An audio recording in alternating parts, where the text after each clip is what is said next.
says we are live. Like you don't know, of course you do know. It's Fact of the Matter Tuesday, and we're back with another exciting episode of this wonderful show, talk show, that has gone beyond just talking. I mean, we're reaching lives, we're touching lives. You have, and I've got my wonderful sister Jemmy, who's joined already. How you doing, my dear sister? It feels like it's been long already since our last encounter. Fact of the matter is there, and my guest is here. I know, but I'm not gonna bring you up yet. Maybe in a couple of minutes, I'm gonna have a little build up to it.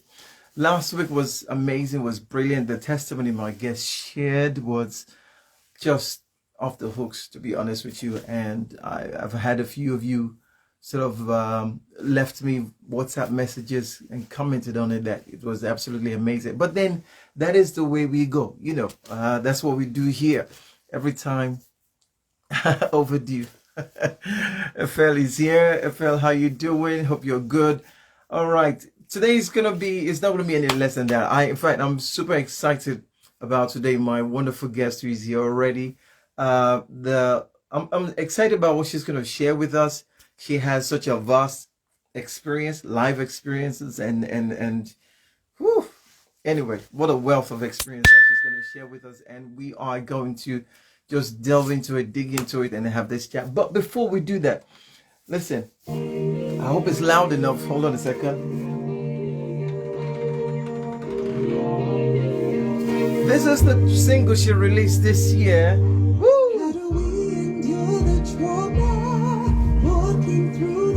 Serious lyrics, man. Yeah. That's right.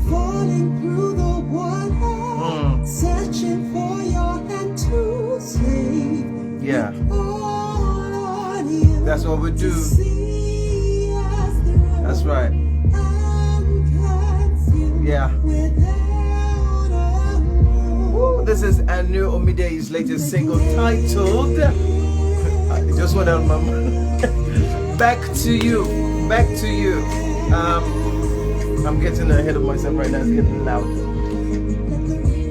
It's titled Back to You. It was the song of the week on Premier Gospel Radio, and it's being aired in many places right now. So I mean, well done to her.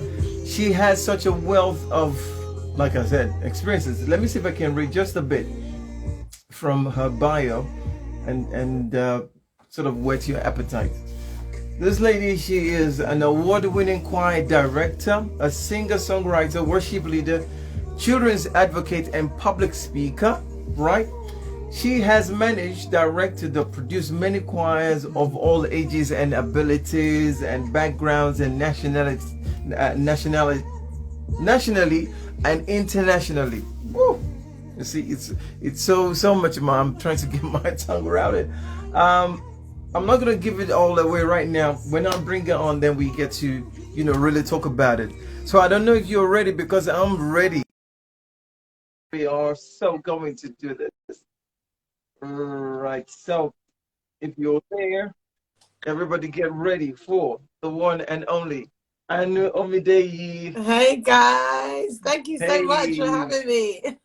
It's That was great some having introduction. Oh well, hey. I was curbing it back, you know, I was holding it back, I was reining it in. I just want to give all away. I mean, the bio already, I fell under the anointing. I had to come back again, like, whoo. Stop it. How are you? I'm well. Thank you so much for having me. Thank you. Pleasure, great pleasure. Listen, you've been all over Instagram, social media, and doing your stuff. And first question, why? I mean, why put so much out there? Oh, this is a good question, because I suppose to whom much is given, much is expected, you know. Right. And okay. Yeah, honestly, it'll probably take you by surprise to know that I really do not enjoy putting stuff on social media. I feel like it's all by duress. heavenly dress. Oh But my you know, goodness. when God moves you to go, I feel like there's no choice. You just have to do what you've been asked to do. And so That's true. That's honestly, so that true. is my why. Every time I feel moved to share, I share, and that's whether that's by a post, whether that's encouragement, whether that's scripture or a song or in Yeah. whatever way. And you know, that's kind of interesting because I have seen, along with myself and a few other friends of mine, that it seems like the people that are really shy are the ones that feel this strong compelling of God to put something out there. That, you know, God, you know, Job says that God terrorizes me with visions and dreams. It's like God gives us all these ideas, like, I'm not giving them for you. I'm giving them to you to give out, to post. And you find yourself like, okay, here I go on social media again. That's interesting, isn't it? Literally. Wow. Yeah. Wow. Wow. Okay, so I know Omideyi. Where do you come from? Let's start from the very beginning, okay? He's like, where do you even start? Let's Where, start from the you very know, the big beginning. research down to the bottom, you know, A very good place to start. Okay, so so my parents are from family Ibadan. life. Yeah, Pardon me? go on, Family tell life. them. My parents are from Ibadan, that's where we hail from.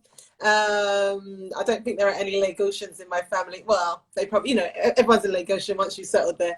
But yeah, in terms of this country, I was born and raised. I say born and raised in Hackney, but the truth is I was born in Haringey, but raised in Hackney. So Okay, really representing Hackney and East London. I'm no longer in Hackney, but I do lots of stuff there. I don't right, live there anymore. I'm more based sort of Essex based. So right, yeah, that's the background really. right. Your parents are from Ibadan. Have you Mm. ever been to Ibadan? Yeah, of course. Oh, okay, cool, Yeah. cool. Like it? Yeah. I love it. It's really good. I really like it. I was trying to go in December. This is a true story. Okay, I was 3 days away from getting on a plane, and then we went into lockdown number the 4. second lockdown. Yeah. I was devastated. I was gonna make it Oh, there over yeah. Christmas, and then they said Oh, that if we were wow. in tier 4, we had to stay at home. I was like, what? Oh, And then everyone oh, started shutting their borders to the UK, and I yeah. was like, oh, I nearly made it back to Niger. Oh, that was heartbreaking. But yeah. Well, maybe it was a good thing after because um, coming back, I think might have been a Might bit have of been a challenge tricky. as well. Yeah. I mean, Because look, I was, yeah, go on, go on. no, you're absolutely right. And at the end of the day, I feel we always have to take the view that, you know, God is in charge of everything. He knows the way through the All this wilderness, work together. and he sees what we can't see and knows what we don't know. So we just have Correct. to, just if he maneuvers us in ways that we don't enjoy, we've just got Yeah, to trust that there's a good reason for it. So you're yeah. absolutely right. I mean, I may not have made it back in good time, or there may In have been good time, yeah. issues and all of Yeah. that. So yeah. Talking about making it back in good time because, you know, I'm not sure if you're aware, but I lost my mom last year. Oh, I'm And so sorry to hear that. oh, thanks. It was a year ago, about 3 weeks ago now, that we lost my mom. And when we lost her, it was about 2 weeks before my annual worship service, night of worship. And Mm, you know, I was going to cancel it, but getting my dad's approval and blessing to yeah. carry on and now do it on over her. So after that, we finished the worship service on a Saturday. Sunday morning, I was on my way to Nigeria, I was on a flight to Nigeria to go see my dad because dad uh, alone, now he's alone in that, well, not alone, but I know all what the you mean. children are here, but just dad Yeah. over there. So okay, spend some time, and then on my way coming back to the UK, my flight was on a Saturday, right? I got on the penultimate flight before the first Oh, lockdown. before the first lockdown, you just I made it.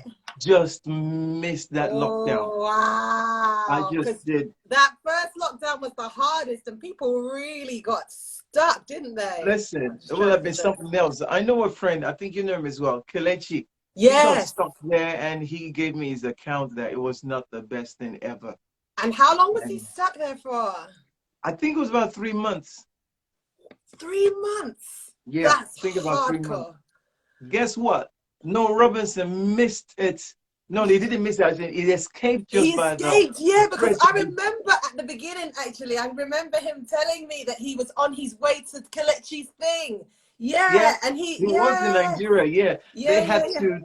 They had to do everything, pull all the stops to to get get him a him flight out of the back. UK because that Yeah, would have been some some some not hardcore. so good experience. You know Yeah, what I'm yeah, saying? yeah, yeah. But all But right. yeah. Well, okay. So, are you an only child? Are you the first child? Are you the last born? Are you the only daughter? Oh What? my gosh. So I'm one of five, All and right. I'm right in the middle. So I Right. have two on either side. I have Oh, an older brother, older sister, a younger brother, and a younger sister. So so I you really bring am. the equilibrium. You balance the whole. I'm literally, I'd like to say, the balancing feature. I'm sure my siblings disagree, but but I'm here and they are not. Wow. So I'm joking. I'm messing. Hey. We all love each other very much. We're very tight, actually. We're very Oh, close that's in cool. family. So yeah, we've Oh, got a lot of that's time really for us. cool. I see some people on the line. I see King's Decree, Zaya. He knows me very well. Our family. Emily. Oh my gosh, I've not seen her in a while. So if you don't mind, if I do a few shout outs, I see Knock Lorianne. yourself out. Hey, and everybody that's joined for me. Hello, how you doing? So yeah. That's my background. Let's turn the table. You interview because you've taken over my job. Come on. Ah, I'm so sorry. I'm so good at that. No, I'm joking. I'm joking. Yeah, it's great to have. I mean, I But if usually you give a want me shout to out, but interview you, I can. I'm joking. some other day. But no, that's good. That's really cool. Yeah. So, right. Have you always been a Christian all your life? Were you born into a Christian family or did you come to faith later Yeah, on? yeah, I have always actually. And it's really interesting, yeah, because my father, he passed away 10 years ago this year, actually, God rest his soul, and he was a reverend. He ran a Hold on a church. second. Was he the one that came on TV in the color gray hair? Yeah. Yeah. And happily for me, I've got all his grey. Don't be don't be fooled by the colour. That's why Don't I be colour my fooled. hair so much. It's full of grey. Hey Hannah, it's good to see you. Well, But you're he rocking it gave me well. his grey. Oh, listen, I'm on his colour. Colour is assisting and bleach. But yeah, so And yeah, bleach. bleach to get the blonde, bleach for the blonde.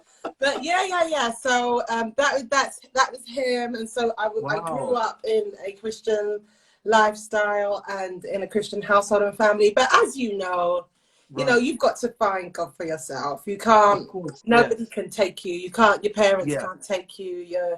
Your friends and family, your upbringing, your household. It's never going Yeah. to be enough. You Yes. really need to find. So I had to travel that journey and try to find God for myself in that Right. way as Right. well. Yeah. So what was that journey like? What was it? Did you go stray from the line you were bred and then you find yourself coming back? Or did you always toe the line? What Do you was it know like? what? Were you ever rebellious? I'm going to be controversial because I feel like I should have had a rebellious streak, and I never did.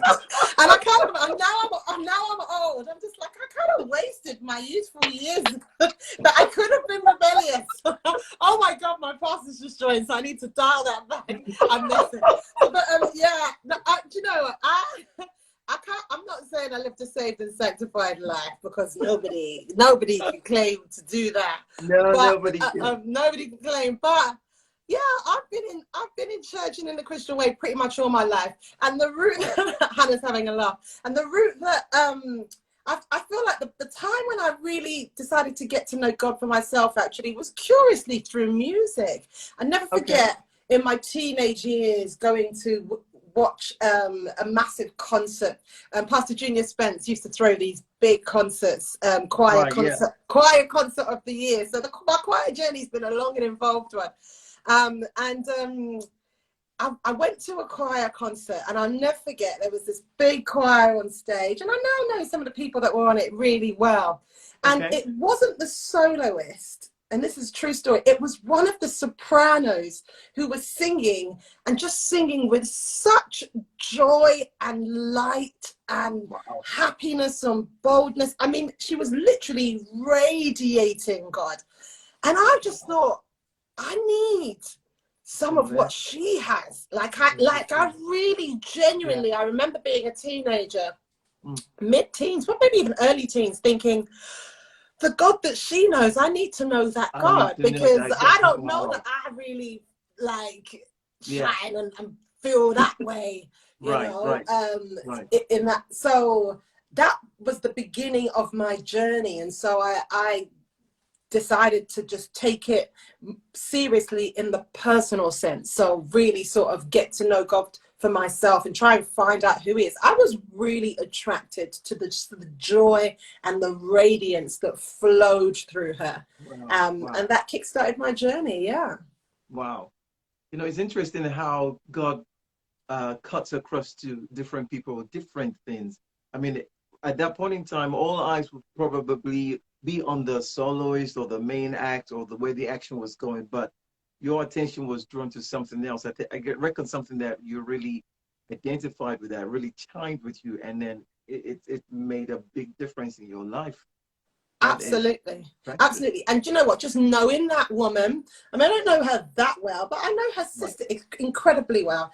And that woman, that soprano singer, will never sing a solo, will never want to feature in any limelight. She was just always a choir member. I don't even know if she sings anymore. Oh my. But she was hugely instrumental in my path to salvation, I have to say, seriously. Wow.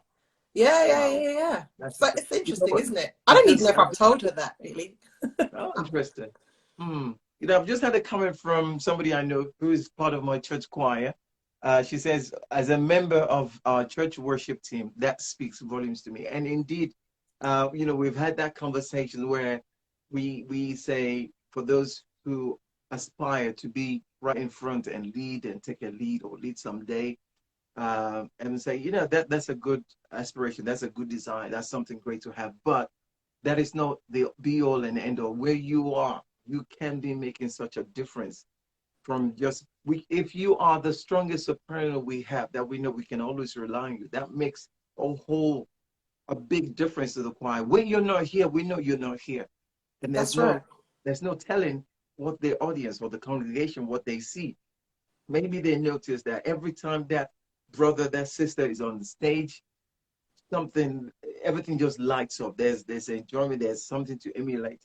She might never get the lead mic, but hey, they can rock it from back then, and that is a lesson in itself. Do you know, that is so important? And I teach worship teams and choirs, and it's a real joy of mine, because it's just, for me, I feel like it's such a contribution to the worship in so many different places, even though I can only be in one place on a Sunday morning, or maybe two if I'm lucky, on virtually. But I always say to worship teams that everybody is a worship leader. Like everybody on that stage, and frankly in the congregation, is a worship leader. We are all responsible for making sure that we lead everybody around us in a way, by our behavior, by our lifestyle, by our offering, you know, just that, so that when they see us, that they will be encouraged to worship God. It's our job to make the atmosphere conducive to praising God, you know. And that doesn't have to be a singing thing or a music thing, you know. That is a lifestyle thing. There are people that you'll know in your congregation that you just look at their lives and you just think, oh my gosh, by that testimony, or by the way they behave, or by their kindness, or by their humility, you know, I want to get to know God more, I want to serve God more. So even more so in that physical act of offering music, when we are before people, there's nobody, and that goes to musicians, the sound people, that everybody's role is really crucial. Is really, really important. And Wow. you know, sometimes the leaders, the soloist, I'm going to put it that way, can forget that, and sometimes the other people can forget that. It's just because it's not about us. It's not about us. It's all about who we're pointing towards. It's all about, you know, what we're giving to God. So so yeah, I see Yomi in the house. Yomi's in the house, Mr. Yomi in the house. Shangamese.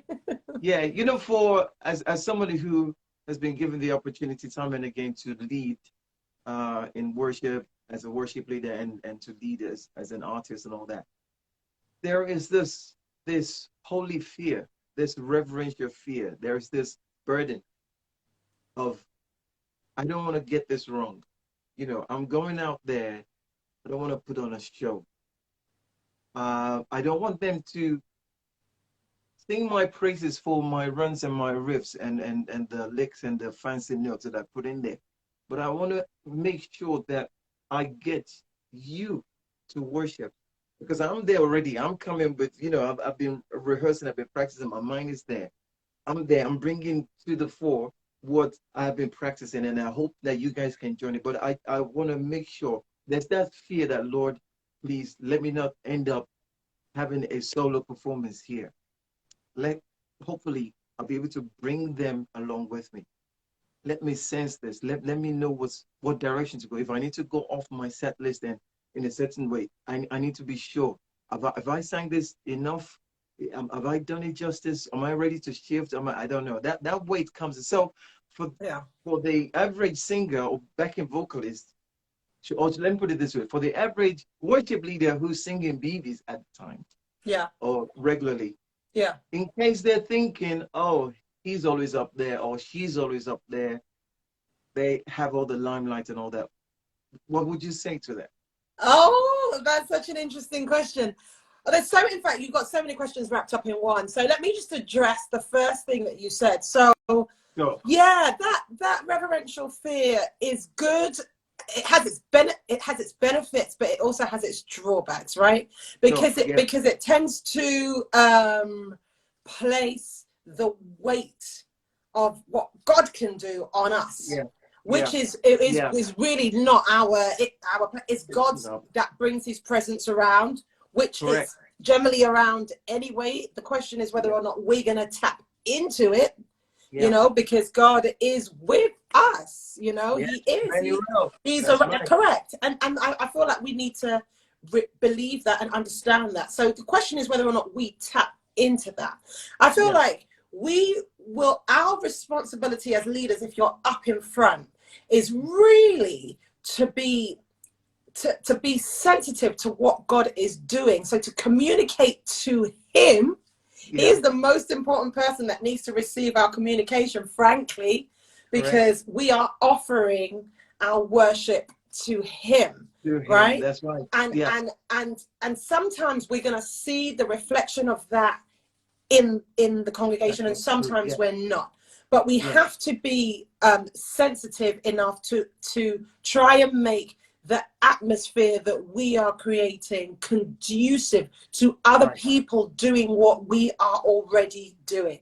So I don't feel like we can necessarily, don't get me, I know people use different expressions, but they mean different things. So I'm not going to use any blanket expressions, but it's not like we bring God down. His presence is amongst us anyway, right? So it's, are we making the atmosphere conducive to everybody else to recognize what's going on? And then as we are offering up our worship to Him, are we being sensitive? And this is the tricky part. Are we being sensitive to hear what He is saying and understand what He wants to do in the moment? And that is when deviations from the set list occur. That's when extensions of a particular song might occur, or reductions of a particular song, or wiping songs off the set list altogether, because God is doing something different in the moment, in that time. That, of course, is when you have the liberty to do that at church. Obviously, there are many situations. So when if you're streaming, or if it's for a particular program or whatever it is, where you may not have the opportunity to do that. Oh, please forgive me. I've got to say hi to Tammy, but hi, Helen. My gosh, I haven't seen Helen in a long time. It's good to see you. But that is when, you know, we just sort of have to really be attuned to his voice. I will say this though. God, I once learned, I did BBs for Jason Nelson, the American singer, years ago, and we've become friends ever since. And he said something to me that I have never forgotten. He said to me, God can work in any situation with any set.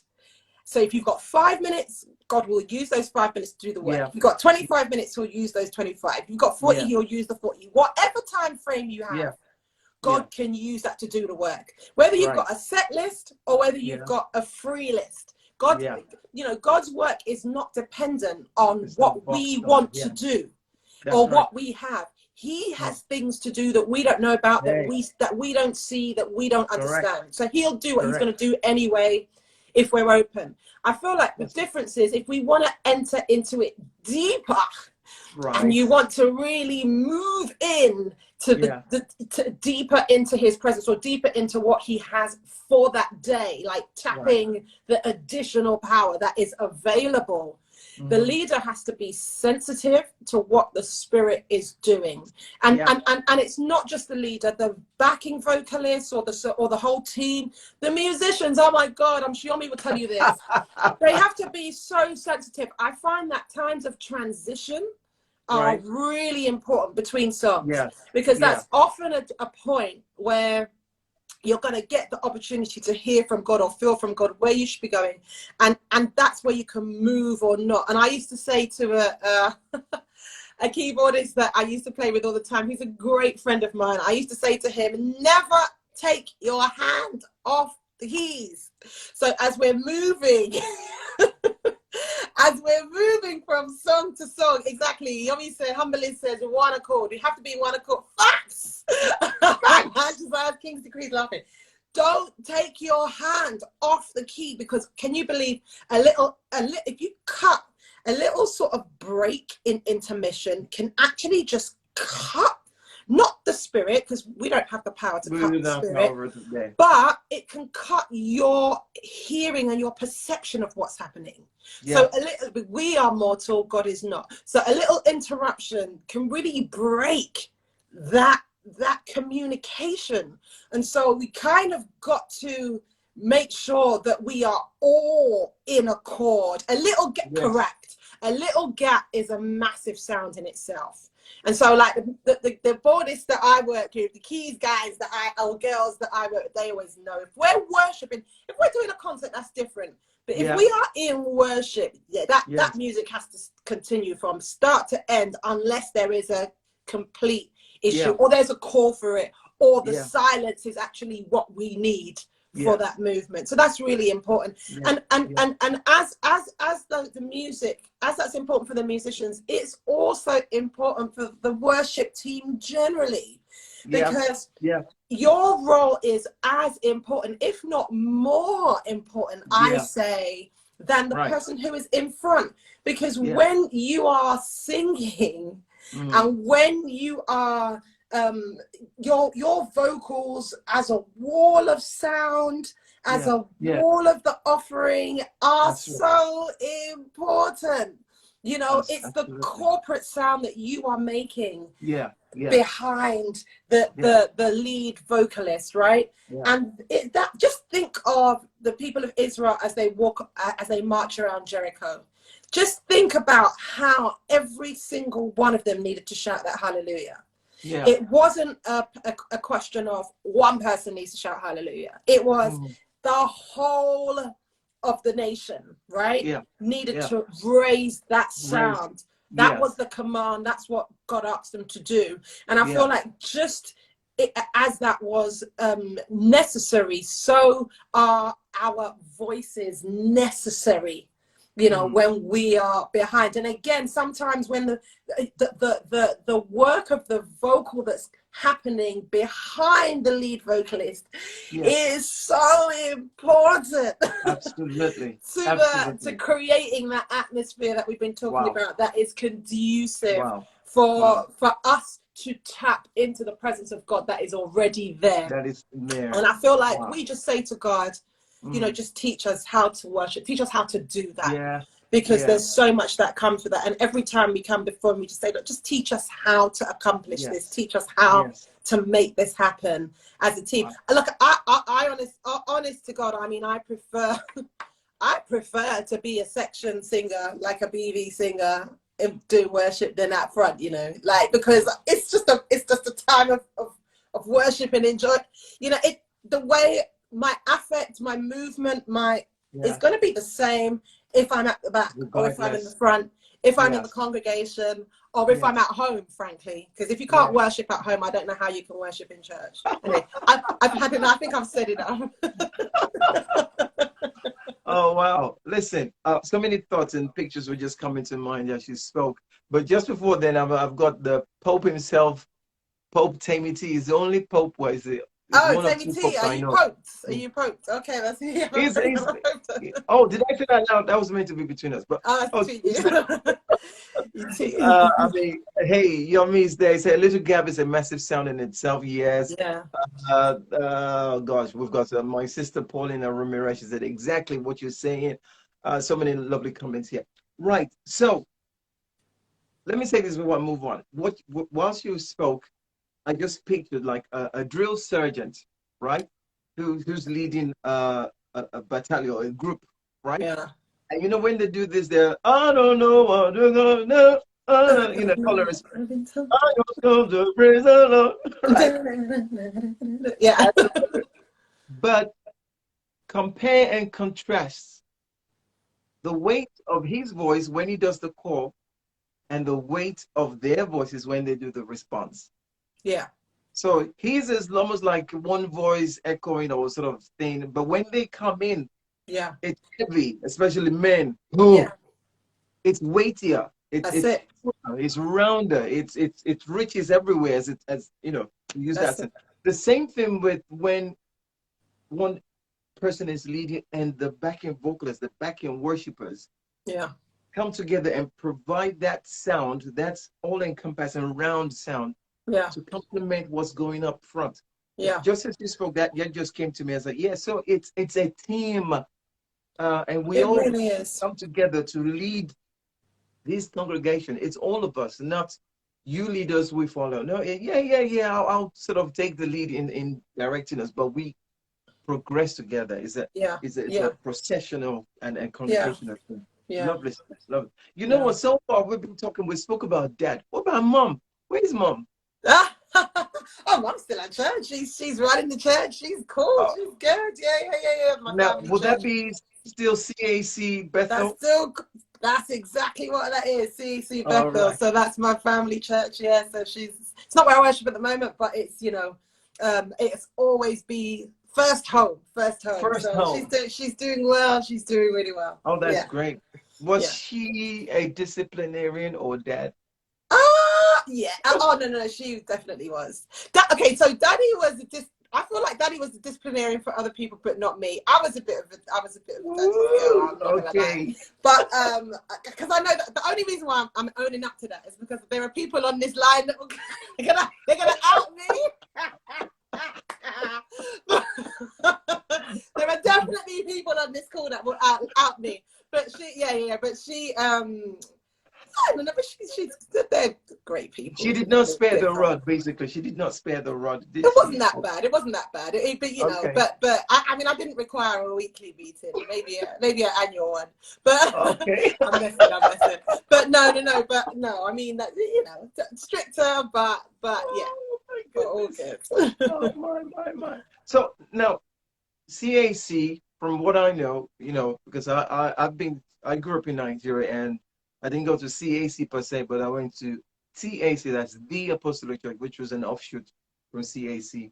And I know the services are the traditional Yoruba settings and all that kind of stuff. Was that the same at Mount Bethel? No. I feel like Bethel, I discovered was CAC Bethel was completely different to all the other CACs I've ever visited. I really began to understand that Dad was fairly radical because he just took that like in completely different ways. Don't get me wrong, there would be some Yoruba elements in that, but no way from top to bottom. And it was just, we had so many influences. I mean, Yomi will tell you, and King's Decree Josiah. So we'll be singing hymns one minute, we'll be singing African choruses, we'll be singing Hillsong the next minute, we'll be singing, you know, the latest sort of standard worship song. So it was just so, there's so many different influences, and that was amazing for me, and remains so, because it's just such an incredible foundation spiritually and musically, just so many different influences. And so that really that really informs my music, you know. So I've got I will in terms of writing and styles and things I like, my influences are so vast.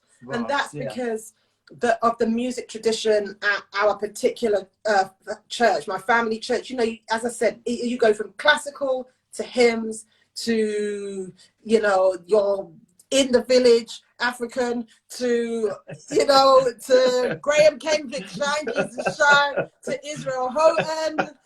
You might throw in a little bit of Kurt Franklin, and then you've gone to Planet Shakers, and then you've gone to, it's the United Nations. I'm telling you. And you know what? It was a massive surprise to me that other churches weren't like that. Because I just assumed growing up that every church was like that. Every church sang everything. Because we literally sang everything. If it glorified God, bring it on. we would slide it in. And I'm really, really grateful for that upbringing and that foundation, because it's just set me up to be able to sing anything. I mean, I still have memories of Daddy before he passed away. He loved Israel Houghton.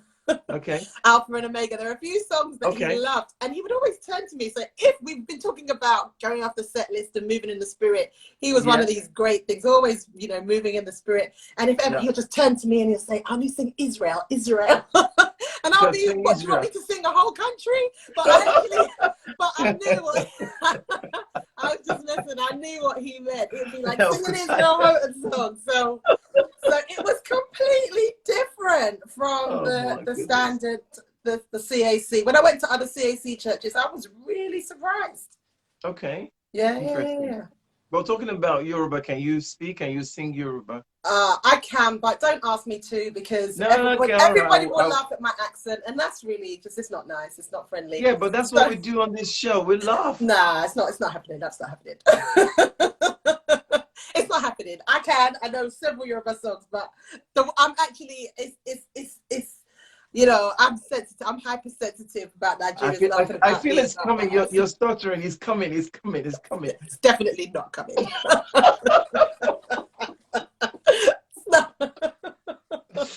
Let me say a word of prayer. Father, Lord, in the next few minutes, just touch our hearts. You know. Okay, let's not try to manipulate God. He's not open to manipulation. Spiritual manipulation. Right, now let's shift a bit. What was your education like? Because I know you ended up qualifying and practicing as a barrister. But before we jump right there, so take us back. What was schooling like for you? Did you struggle? Were you cool? Were you just plain sailing? Was it? You really are doing the deep dive. This is really cool. It's interesting. Okay, so yeah, school was fine. Yeah, school was fine. Like, in terms of my education and that, I must confess, you know, at my first school, I used to finish the work early. Then they tell me that I pretended that I was ill and went to the medical block so I can lie down and have a sleep. Frequently enough for the teachers to call my parents and say, "Your daughter is bored, can you take her to another school where they can challenge her?"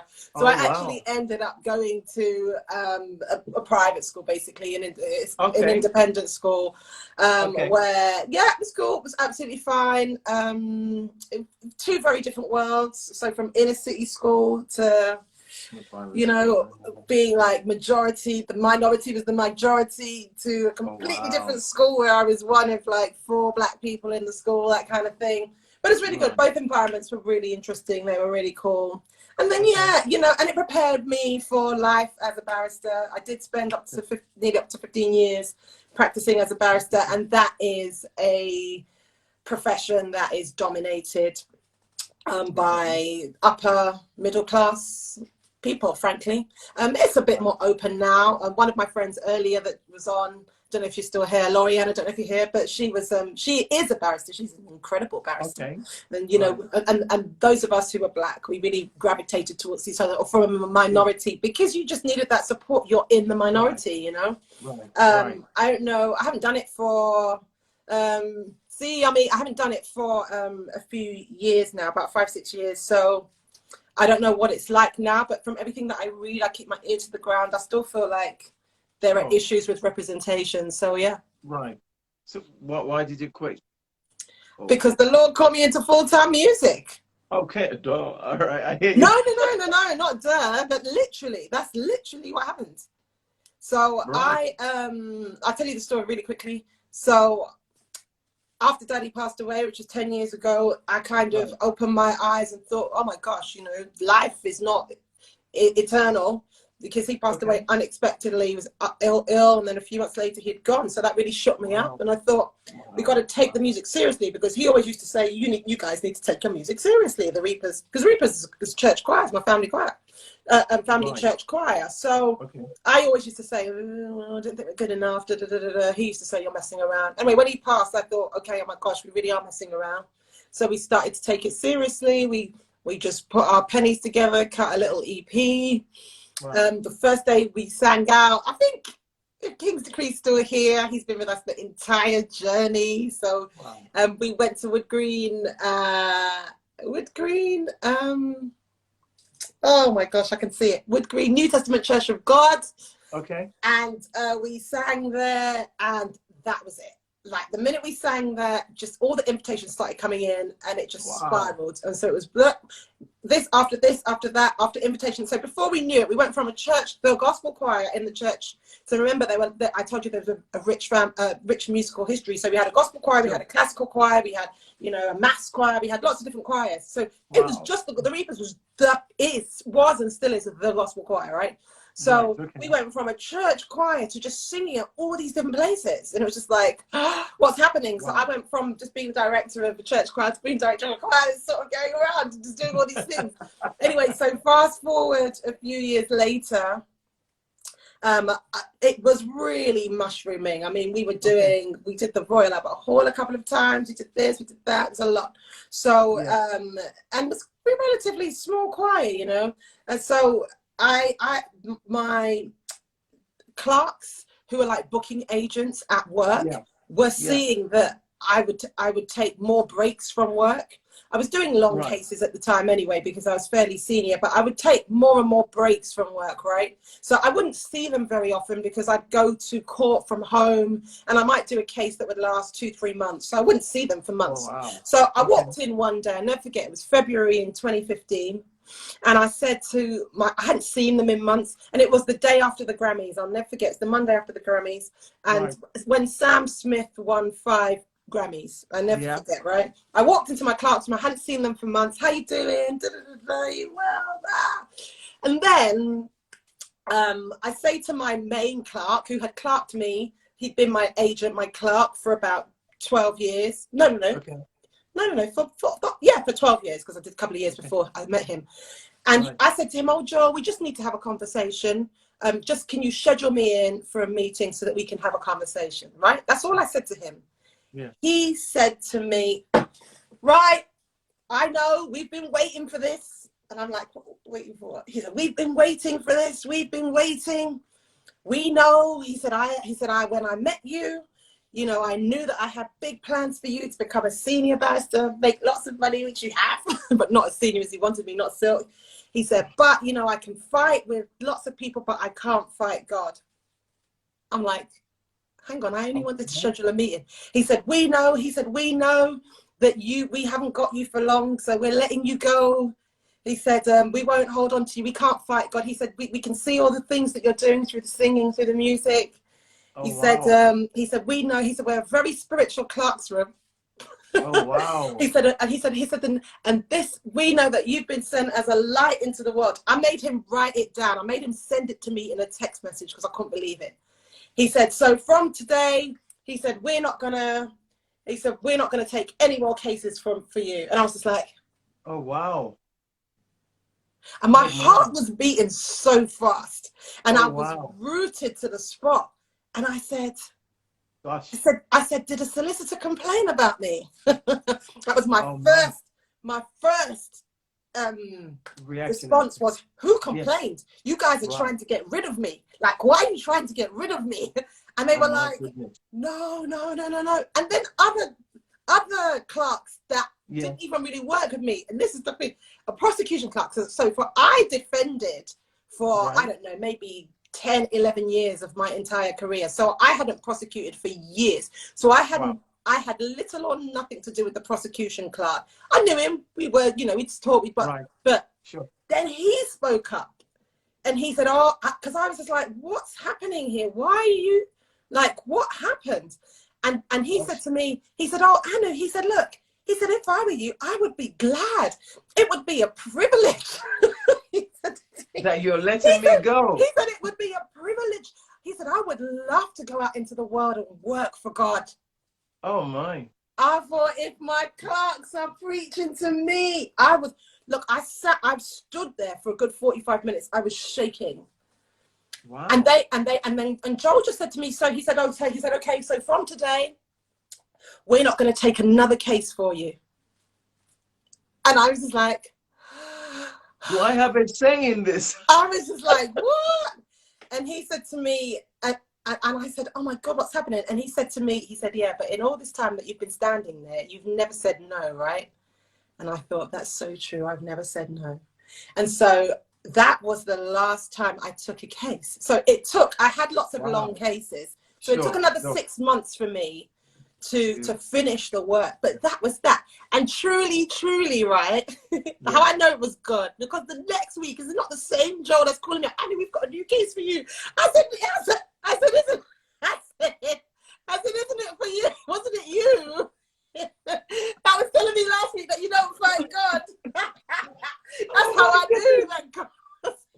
Oh my goodness. And so from that day, thank you guys. I'm here reading all the comments. Thank you so much. And from that day, I never looked back. And through thick and thin, after those 6 months, they only managed to I went into court once to finish off a case that I had started, and I never went back, no matter how tough it got. Listen, on my broke days, I was never going back to court. They left my name on the door for years because they thought I would come back, because they just thought, she's just enjoying this thing. Once she loses the money, she'll be back. and I never went Oh back. my. That's why I left. What a story. My goodness. Yeah, I have to remind myself of that story sometimes when I forget. Wow. Gosh. That's what happened. I made them send it to me. I made them email me and text me their words, because I knew they would turn around the next week, and they did. Oh my goodness. That is, like the famous guy said, I never expected that. I never experienced. I never expected it. That's interesting. Wow. Gosh. Well, I guess God must have maybe seen that you weren't going to let go easily. Correct. So, I got some people who help you make it. Yeah, I mean, and that is true, because I knew in my heart I had already made the decision to leave.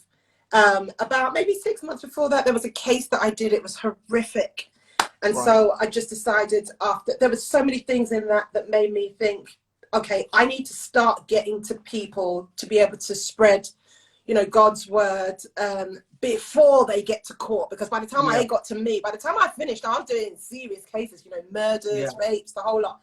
And so, I just thought I need to see them before, once I'm called, it's too late. And you're only able to minister to one person at a time, because I used to minister all the time as a barrister. I probably shouldn't have. So anyway, they can't do anything to me now. But I used to, right? Especially when the jury was out, because that was when when the jury's out and they're waiting for the guilty or not guilty verdict, that was the best time to preach. Well, and you put it in. But I just thought it's too late. So I already knew that I was going to leave, but I was thinking of phasing it. Right. Yeah, Because of of course course. I was Yeah. thinking I've got a mortgage, I've got Yeah, responsibilities. yeah, yeah. I'm like, how am I gonna make that money last? Do you know what I Wow. mean? Yeah. But the way God did it, he was like, no, off you go.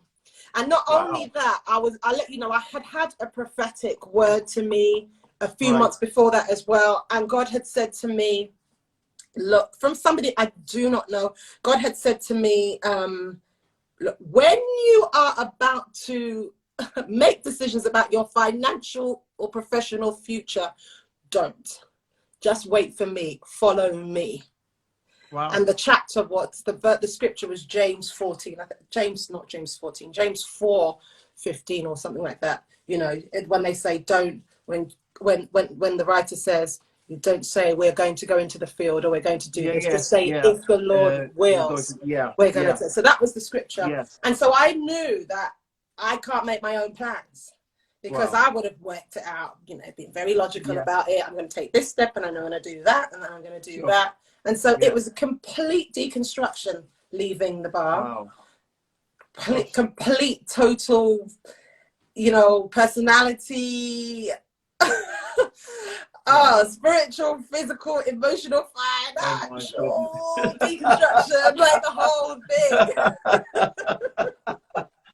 Oh man. You know, someone once said, if you want to make God laugh, just show him your plan for your life. Correct, And exactly that. he'll throw his head back like, oh, this child is so funny. Anyway. Correct, exactly that, Wow. exactly that. Wow. Exactly that. I've got to give a shout out to my pastor who's Sure, online. sure. Knock Pastor yourself out. Chido. God bless you. Pastor Chido, hello. Thank you for Pastor, coming and thank you for staying. thank you, Pastor. But yeah. Right. So from there on, you've gone on to so many things going on. Let me see. Hold on. Let me read this because I had to study your bio You as don't have in, to read it. You don't have to read it all. You don't have to read it all. no, I won't read it all. I won't read it all, but this is like GCSE A levels for me. So whatever. The idea is for you to pick and choose. Now let's blow your horn right here. Uh, where do I start? You've directed, assisted, provided vocal tutoring for a number of other choirs. You've been on the BBC Gospel Choir of the Year. You took the Reapers Choir there. You've won or was nominated for several awards and performed in venues including number 10 Downing Street for the Prime Minister, Kensington Palace, the Royal Albert. It's gone on from there, and that's a lot there. But I want to, shall I say that, skip into something that is more recent, which is you did something called the difficult discussion easy songs. You got into that. Yeah, I'm so sorry. DJ, Tunji's just come on. What are you like? For everybody looking, he's a friend of mine, so I don't know, go here. of How course can I he know. come on and say, who is this woman, please? He Come on and say, who is this woman? You're he's on so bad, another level. TJ. Don't I'm mind him. so sorry. I'm so. Anyway, we're going on to a serious topic. So go on. Sorry. I'm Don't sorry. mind. Listen, this is what they do. They come in and drop some. You're so Um, wicked, TJ. You are so the wicked. Don't diff- come and derail this interview. He's so bad. Everybody. Anyway, people can make up their own minds. You're so bad. I didn't mess it. Sorry, Listen, actually, I'm quite surprised. Okay, maybe because it's not here. If Toye was here, listen, he normally he He'd tries be to heckling. hijack the show He'd be from me. heckling too. Yeah, All he's these heckling proper. hecklers. So never mind. And TJ is right up next there. So right. So what inspired the difficult discussion songs? Was it just an idea that came? Was it? Okay, look, they have to rail in this interview. You know, you're so bad. I think we should scroll and swipe the comments. Okay, so the difficult discussions is this song's thing. It's, you know, these guys, may God forgive you. Jesus is watching you. So sorry. Okay, for the rest of the people that are sensible, I'm so sorry. Please accept my apologies. Anyway, so the difficult discussions, easy project. It's a really again, just the way God works, right? So that all happened during lockdown. Like this time Okay. last year, I had no idea that there'll be a difficult discussions, easy songs project. Wow. None whatsoever, right? Wow. Wow. So what happened was Okay. lockdown brought with it its own drama and situations. And one of the Everybody will things attest that to that. Yeah. occurred was just that I had to come to terms with a lot of trauma that I'd suffered as a child. And it's not as though I'd been ignorant to that. Of course I know it. I'm the one who suffered it. And so I had been obviously very cognizant of it and had understood some of the impact that it had on my life. Right. So trigger warnings, guys, if this affects you, you know, feel free to lock off or scroll by. But, you know, I had understood. This is the important bit of this, because this is where people go away with something. I promise you. So right. So let me go. So thank you so much. So you know, I obviously had known that it had had an impact on me, and I had a little bit of therapy, and I always talk about therapy in this context because it's so important. As Christians, as Black people, as white people, as every color, you know, there's such a stigma around therapy. But I had a little bit of therapy a couple of years ago because I'd known that there were some issues resulting. But lockdown locked us down, right? Really made us understand the things that we have to deal with. And so, you know, I came out of a therapy session and we would the whole thing, obviously I'm not going into detail, but the whole thing was discussing the fact that I had suffered abuse as a child, sexual abuse as a child, not a family member, but a friend of the family, who had access, and, you know, but it was sustained and it was for years. So it's very traumatic, but somehow through the grace of God, I've kind of lived my life in a way that, you know, it may not have been obvious to anybody, frankly. But I was coming out of a therapy session just dealing with that, and I just thought to myself, I mean, it was just a really tough session, and I just thought to myself, if only, you know, somebody had told me, like spoken to me again and again and again and again, that I can protect myself as a child, that I'm allowed to say no to adults, you know, then I may not have suffered for as long as I did. You know, because I don't have childhood memories. Like a lot of my childhood memories are completely wiped. Like I can't remember anything before the age of 7, because your body will do that. It will protect you. So it's wiped so many memories, you know, because a lot of them were are traumatic ones. So I can remember like happy stuff from a certain age. But you know, there are lots of different things, but what I really felt was just that if I had those messages loud and clear, you know, I wouldn't have suffered for so long. And it's not as though my parents wouldn't have spoken to me or what have you. As I say, I don't have memories of that, but I know my parents, my dad who's passed, my mum, so on and so forth. I know them. They would have said something, but it wouldn't have been continued conversations. Do you see? And so I thought, look, what can I do, you know, to add to the chorus of people that are using whatever skills they have or whatever means they have to give these messages to young children. And I thought, well, look, in the last few years, in the last 3, 4, 5 years, I've been working with children, and pre-pandemic, I could see up to 1,000 children a week. On average, I'd see about 500 children a week. Even now, I still see about easily 100 children a week. Easily, maybe probably more.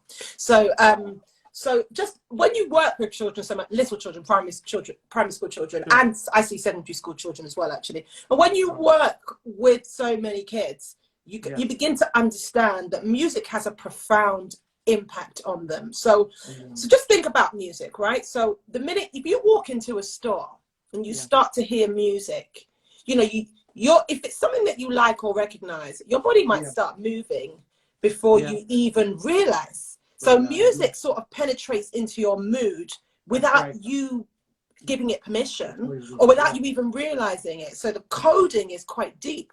And so when you are a child and you're still developing, the coding for that is powerful, because the lyrics that they're learning, the messages that they're receiving, the music that they're learning is being coded into them, Into and them, yeah. and they are really becoming cognizant of the language Yes. before Yeah. they Yeah. understand it. Before Understand it. their Yeah. understanding reaches to it, they're just Yes. repeating it. And children can be quite obsessive about music. If they like it, Miss Omideyi, can we sing it again? Can we have the lyrics, please? Can we? Do you know what I mean? They're like they're on it. They are on it. Like they want it. Yes. And so I Like thought, a I'm child. just gonna put these messages to music. Yeah. And I'm going to create a resource, and I'm going to make it fun, and I'm going to make it light, and I'm going to make it happy. But those words are going to be really important words, you know. So it's like, you know, so for the precious and private one, it's like my body is precious and private to me. Some parts you can easily see, the rest is private. Don't touch it. Do you know, that's the chorus, right? Or if somebody asks for a look in a way that will make you feel yuck, just say it's private, don't look at it. So they've got no problem saying that. And the verses are really just talking about the entire body. So it talks about from my head to my shoulders to my to my waist to my da da da da.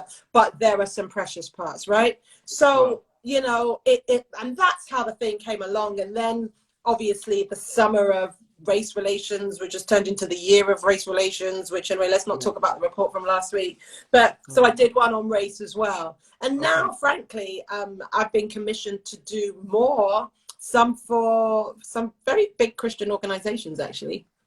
Okay. And some for some non-Christian. So that's sort of, those are rolling projects. So, you know.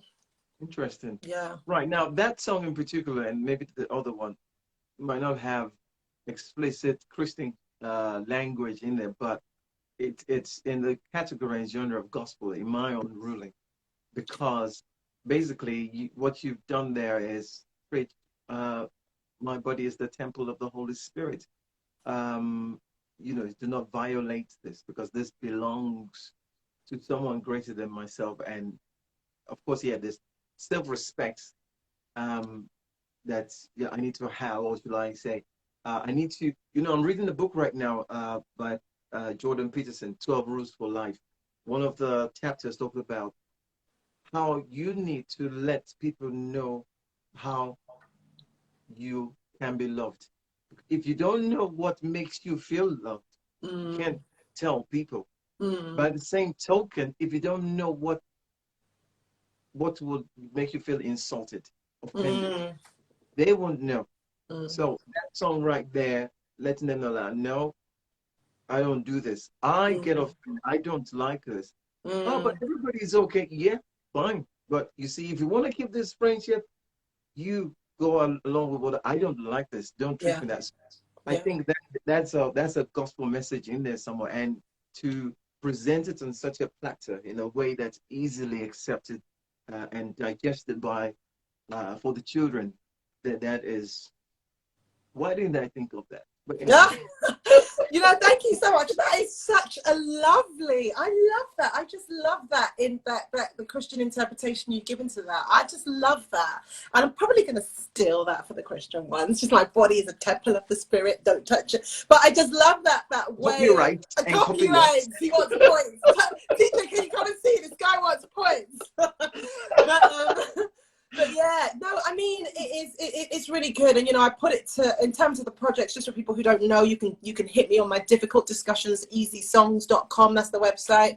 And it's got, every package has got animation. So it's got cartoons, and then it's got a cartoon for the song. It's got a karaoke cartoons, because kids love a good karaoke. They want to sing it themselves. And then it's got a discussion and activity plan for parents with all these different types of ideas, some physical movement, stretches, dances, group activities, individual activities, and then discussion points, which is the main thing, discussion points, scenarios, and so on and so forth. And those are crucially important, because, as I say, it's the continued conversations that count. And you know, really the whole thing was really aimed at schools. So it really is, you know, schools are sort of carrying it and that kind of thing. But also there are packs available for individuals as well, in churches or any kind of small organization, because people tend to think, and this is what I've come across, is that they think, well, I've had the talk, you know, I've had the talk with my child knows. But I just want to challenge people that you think one talk's going to do, if you have a first of all, you need to be talking to your children from a very young age, because as I say, I don't have a memory of my childhood when I wasn't being abused. Sure. So that means that because, you know, that's the groomer just went from such an early age. Such an early age. So if you think, oh, my children are too young, you know, danger is not thinking that your children are too young. They are targeting them at that age. Yeah. Yeah. Yeah. Yeah. It's You know what? difficult Yeah. discussions, easysongs.com. Yeah. I mean, I was hopefully we just can. about. Yeah. I might put it in the comment at some point later. Yeah. But Please do, but they are targeting so young. So you have to have repeated conversations. If you have the conversation in a really basic way with a child at 5, do you think they're going to remember that at 7 or at 8? Or they have to be so confident. And even then, do you know, a teacher told me that she was running the project in her class, and she said to all her primary school kids, I think it was year 7 or 8. I want to say no, not year 7 or 8. Sorry, year 5 or year 6. She said to them, "Oh, if an adult told you that you must do something, would you be able to say no?" And all of them said no. Every single child said that they had to do what the adult said. Thank you so much from me. Thank you so much. Every single child. So that's good if the adult is telling you to do a good thing. But what if the adult is telling you to do something that's unpleasant? Yeah. And if you just want to take that even further, you know, when I put out the resource, I decided to go public with my own account. It was such a long inward discussion and with God and me. But I decided that, look, I really need people to understand why I'm doing this. Otherwise, it can almost be insulting to people. Like, who are you? Why are you doing? So when I put my story, when I told people that, look, this happened to me, the amount of people, I was like, I was overwhelmed with people just saying, oh my gosh, this happened to me, this happened to me, this happened to me, this happened to me. I saw those posts, yes. And so many people, even till this day, I get messages about people that have, and the point is, as grown women and men, when you are in a situation where you are under threat, it's not plain sailing to be able to fight that. So if it's not plain sailing as an adult to be able to say no or to get yourself out of that situation, can you imagine how hard it'll be for a child? So so these conversations need to go on and on and on and on. And my whole thing was to make it really light and comfortable and fun, so that the children don't even know the dark side of what they're learning. So and what a good foundation, actually, because when they come to when in later years, when they have a clearer understanding, somehow, somewhere, one way or the other, that message within those songs will be somewhere embedded in their hearts, that they're able to draw from it and to just remember that, oh, listen, you want to say something? I do. So I was waiting for you to finish. I have got, just on the point that you're making, you're absolutely right. I've got a little challenge for everybody. Everybody on this line, right? If you remember, there will be a song that you learned, whether it was in the public domain, so whether it was a pop song or a church song or a school song, there will be some song that you've not sung for 20 years or 15 years or however, depending on your age, that you learned when you were 5 or 6, that you've not sung for a long time. And if somebody starts to sing it, you're going to be able to sing every single word. It's just going to come back straight away. Correct. That was my thinking. Absolutely. And that's what happens as a child. It really is coded. My one of that is "We Are the World." We are the world. I was in primary school when that came out. Oh my goodness. Children. Okay. So everyone's got a song like that. Everyone. So yeah, the messages stick. Yes. Interesting. That's great.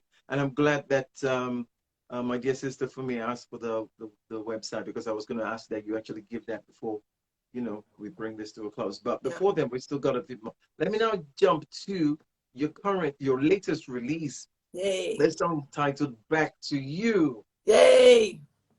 Well, I'll let you do the talking. What is that one all about? What do you want me to say? Okay, so real quick, you know, actually it just sort of came out of all of the whole thing, difficult discussions, just all the trauma that I was hearing about, what I was seeing, friends, family, we're all going through or have been through such difficult times during the pandemic and what have you. And so I just wanted to write a song that gave language to that journey. And I started writing it when I was watching an interview. I was watching an interview between Kirk Franklin and the Kingdom Choir. And just as they were talking, thank you so much, guys. I'm not thanking TJ because anyway, but I'm thanking everybody else. But but as they were talking, literally, you know, Kirk Franklin was saying, you know, that in Christendom, we don't always like to write the songs that actually describe the journey. We like to write from a place of victory. We like to write, you know, glory to God, and all those songs are great. But when people can understand the journey, when they can hear that and they feel that, it's encouraging because you're giving language to what they're going through, and it's open and honest, and they know that they're not alone, and they know that nothing's wrong with them, and they can really source that. And as they were talking, sorry to cut it right no, now. please do. You've got my heart racing because I have a couple of songs in writing that in process like that where I decided I was going to be real and raw, and one of the songs basically is going to the effect of saying I don't always get an answer when I pray. You need It to doesn't say always that. turn out. I'm gonna write it because I've not always, you know, all the songs that have been coming out. When I call you answer, before I open my mouth, you filled it. Before, I have some other. I've had to wait. There's some I'm still praying for right now, but by faith I wait, and I felt compelled. I need to. That's my reality now. If when it's released and only a handful of people, maybe even 5 or whatever, get to identify with it, so be it. But I just decided I was going to be real and just say, you know, this journey is not laced and painted with colorful incidents and whatever. It's been an uphill struggle for most, but then of course, getting to the summit and seeing all around, the feeling is so rewarding. And I know that I always got the victory, but then I realized that as I climbed up, getting to the top, I have to develop some leg muscles. Hey, my chest is pumping, and I'm stronger. So it's in the process that I'm gonna do something different. Just be real. In fact, I got one of them written already that some people say that God always comes through like this. Yes, it does, but I've realized that he also comes out this way. And when I'm looking that way, he comes like, oh, that way. I'm like, no, Lord, but this is clearer. Is it no, Charlie? That's my Ghanaian cycle. Yeah. Charlie is that way. So yeah, sorry to cut We in, but know we need those songs. yeah, We need to hear those songs because the truth of the matter is that is the truth for us all. If we didn't have honest accounts in the scripture, we would have no references. If we didn't have Abraham speaking to God and say, you know, God saying, I'm going to bless you, your children are going to be like this, I'm countable in the stars. And Abraham turns around to God and he says, thank you very much for that, but who's going to take my... He said, who? I've got no child. I love it. And he says, I've got no child. I have got no, you're going to bless me. Thank you very much. But who's going to do the blessing? Am I going to pass the blessing on to my servants? Yeah. He literally talks to God like that. Yeah. Because he was waiting for that child for decades. Yeah. And if we didn't have that honest account, we would fall and fail in heart. Yeah. Because we believe that, oh God, you came through for them, but you're not coming through for me. Yeah. We need the honesty. So to everybody who's on this line who wants to write honest lyrics, please do. That's how I wrote the song Back to You. And as they were talking, as Kirk and the Kingdom Choir were talking, I was on the piano and I started playing, and my very first recordings, you can actually hear the interview in the background, because you know when you're writing you need to quickly grab that riff before it goes. You can actually hear them in the background in those first recordings. And that's how the song came about. Wow. Wow, Yeah, brilliant song as well. Was thank you. song of the week on Premier Radio, and I've seen all over Instagram. Like every time I scroll, it's an interview with Omideyi, and I say, okay, another one interview with Amina. I know. Are you taking over Instagram? Please Ah, give please us space. don't be mad. Don't be mad at us. Don't be Well, mad. And don't anyway, worry, you I two got call over me it. for an interview. Well, I thought I'd join in. I thought, since Why everybody's not? doing, Yeah, no, why no, not? Don't no. miss out. I don't like he's the only one that didn't come up for an interview. So, oh well. By the way, my wife has joined. My wife Matukwes has Oh, joined. She's hello, here. There's Mrs. downstairs. Yeah. Hey, great to see you. Right. So, Yeah. okay. So, maybe my second to the last question, so to say, or what I want to ask you. So, being in all these different places, you've been there working with that choir and that university choir, and took that one to semifinals, and this one's first runner up, and this one's the winner, and the commission to do this, and then come back and give voice lessons, and then be on the board of trustees for so and so, and then still non-practicing barrister. I'm sure you still advise people some. I'm tired. What? I'm tired. I'm tired. Even just you just saying all of that. I'm just tired listening to you, you know. I had to take a breather myself. Oh my goodness. How has that impacted on your outlook on life? How do you how do you balance your thoughts? How do you balance things out? Is there a way you see life that is different from or than previously? Yeah, I think the great privilege that I have is to see lots of people a lot of the time. And the more that you see people and encounter them, you know, I really feel like my greatest calling in life is to reach people, really, to Yeah, in one way or another. And yeah. so I think I find it a privilege that I'm able to engage with. I find Oh it a no. privilege that anyway, I'm ignoring everybody on this. Please ignore TJ. I find it a privilege to be able um, to be able to experience so many people, and what they teach me, I'm forever. Hi Darnell, so good to see you. They're forever teaching me. They are teaching me. The people that I am in contact with, whether it's through choirs or whatever, they are teaching me. They don't know it, but they're teaching me by their kindness, by their patience, by their humility, by Right. their vivaciousness, by their gentleness.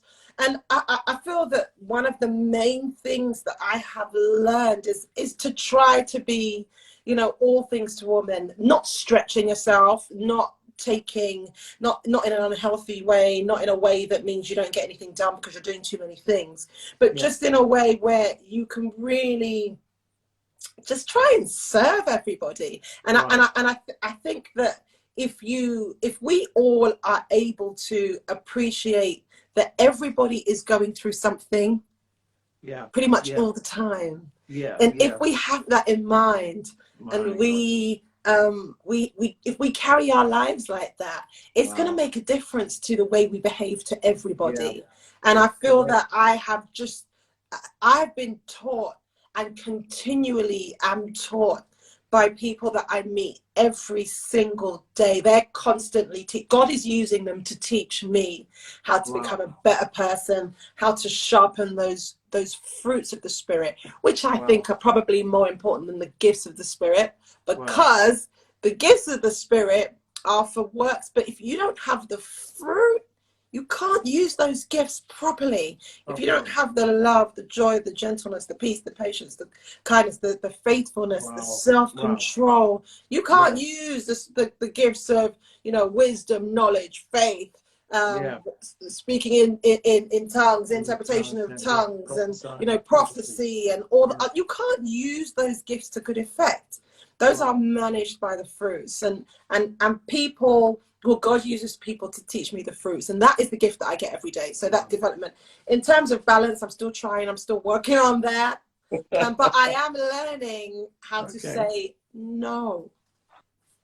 No is a That is one good of the most word. important word on the Nay, planet.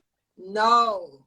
Hey, Annie, can you please do that? No. everybody's saying no. No, everybody in the house say Everybody text no. her no right now. Oh yeah, TJ, give us a beat and we'll just let's rock to it. No, he's gonna say Everybody no. in the house say no. But just learning how to just sometimes just say, look, it's this invitation has come through, that invitation has come through, and look, we thank God. Someone said no, we thank God, because I was saying to a friend yesterday, she'd passed through a request for me to do something or the other, and I said to her, I'm going to be honest with you, I don't want to do this job. It's just because you are asking me to do the job that I'm even considering it.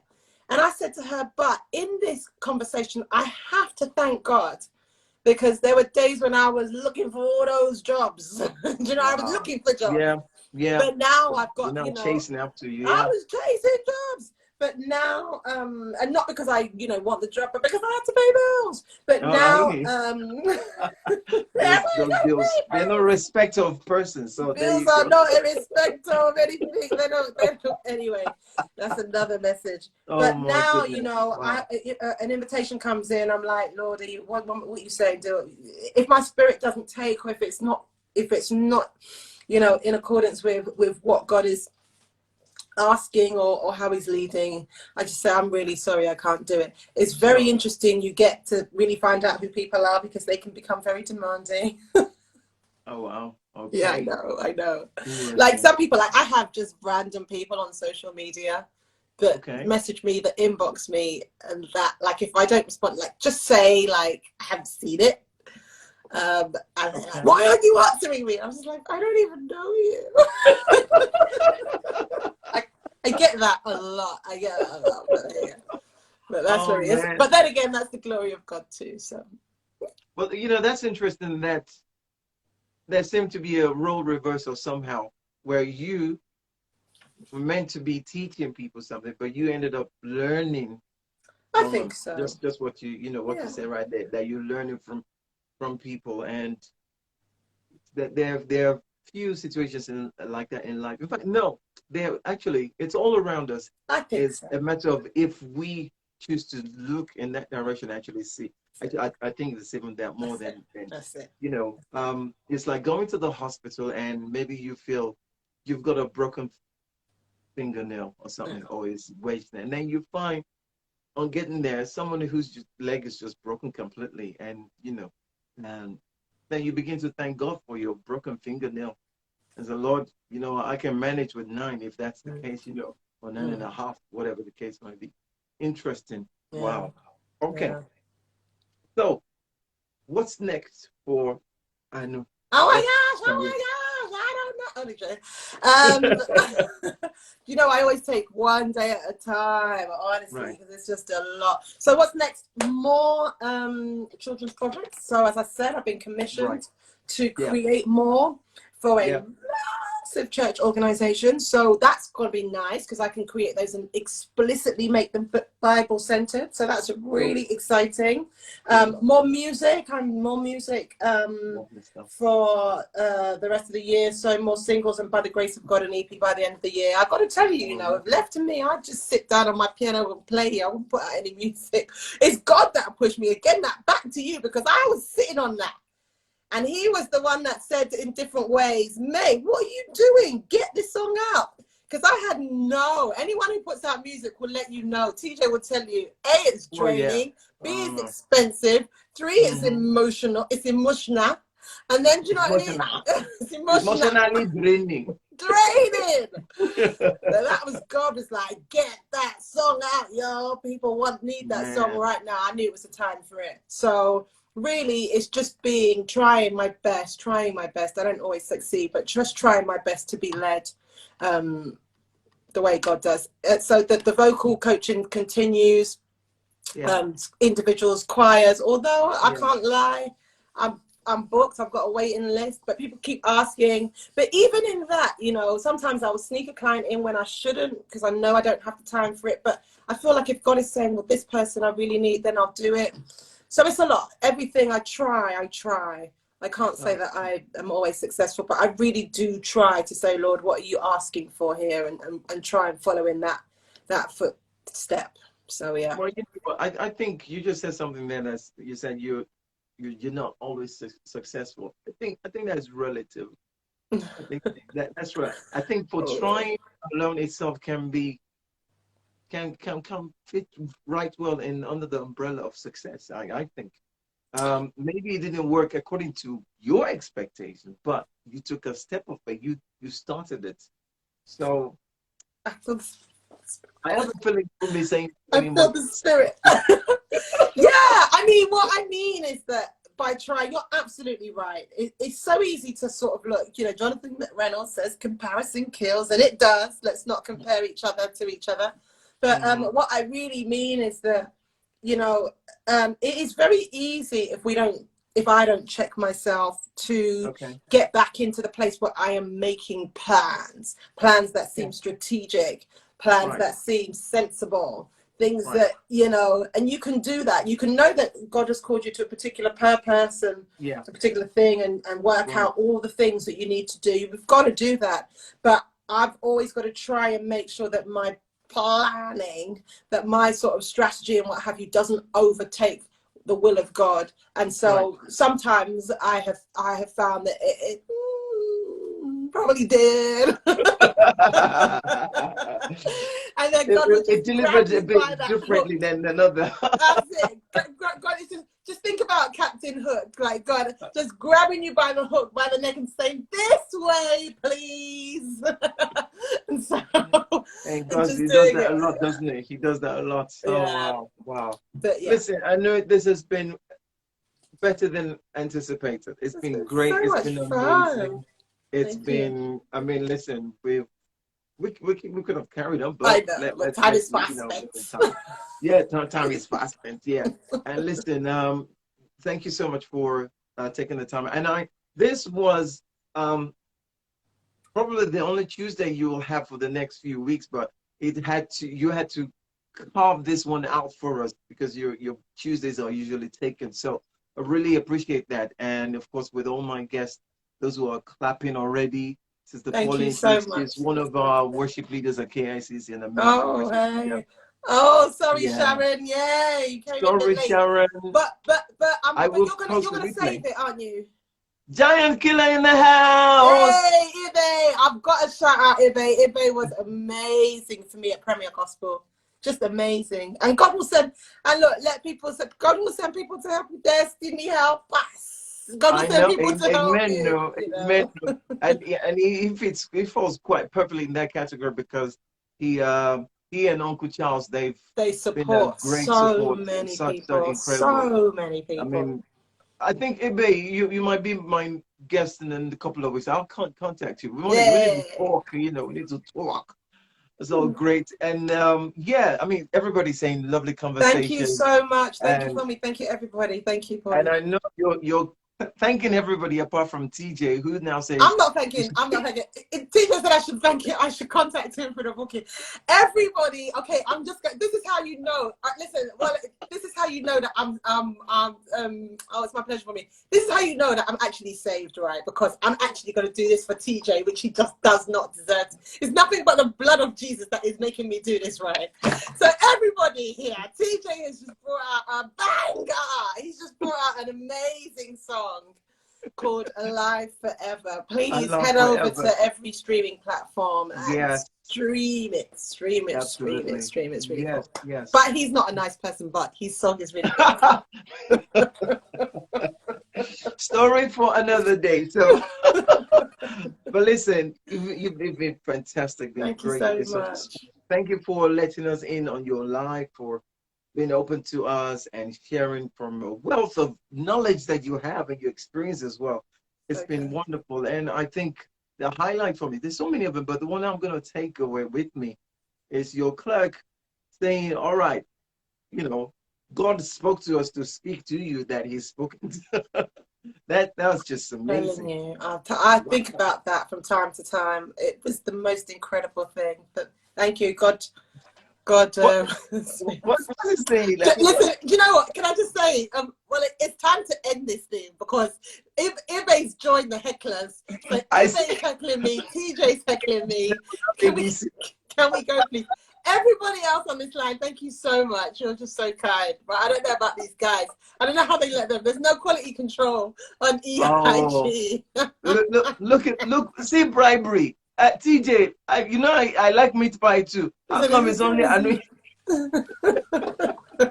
Because I want the first dozen to come to my, I'll post, my address. So first dozen, tomorrow morning, unfailing. mate, before you get to his address, it needs to come to mine. Oh, wow. Oh, dear. But listen, it's great. Thank you so much for your time. And I really appreciate everybody that stayed on, those who joined in a bit later. I will post the replay on Instagram, and so you can always find it when you find my name if you follow me, and you will be able to watch and catch the whole thing from the beginning. I think it was ready, steady, go from when we kicked off. Really, it was absolutely amazing, and it's exploded. I told you it was gonna go a different You direction. did. I know. I told you, and yeah. So better than this than anything else, and That's it's right. great. Yeah. Well, listen, never say never. We'll find the next Tuesday you're We'll free. find another time. We'll do it. We have to find, because it's to be continued. Yes, part 2. Yes. That's the one. Thank you. Okay, Anu, thank you so much. Thank and you so to much. everybody else, next Tuesday I've got another guest, and it's going to be wonderful. It's going to be great. It's going to be amazing. Yeah. I won't tell you guys yet because he's sort of half confirmed, but I want to make sure. But he's like the new kid on the block. But Woo. hopefully, yeah. Thank you I so won't say much, anything, Hannah. but his surname ends with OYO. That's all I'm going to say. So. My brain is now and the cogs in my brain are going so slowly. It's like I'm gonna leave it to you to go do your research, but it's all good. So thank you so much, listen. Have a wonderful evening, and we'll catch up soon. Definitely. Thank you so much. Take care. Thank you, everybody. God bless you. God It's bless. Wole Awolola signing. Now, Fact of the Matter Tuesday. It is your God bless you. Bye bye now. God bless. Bye. Bye.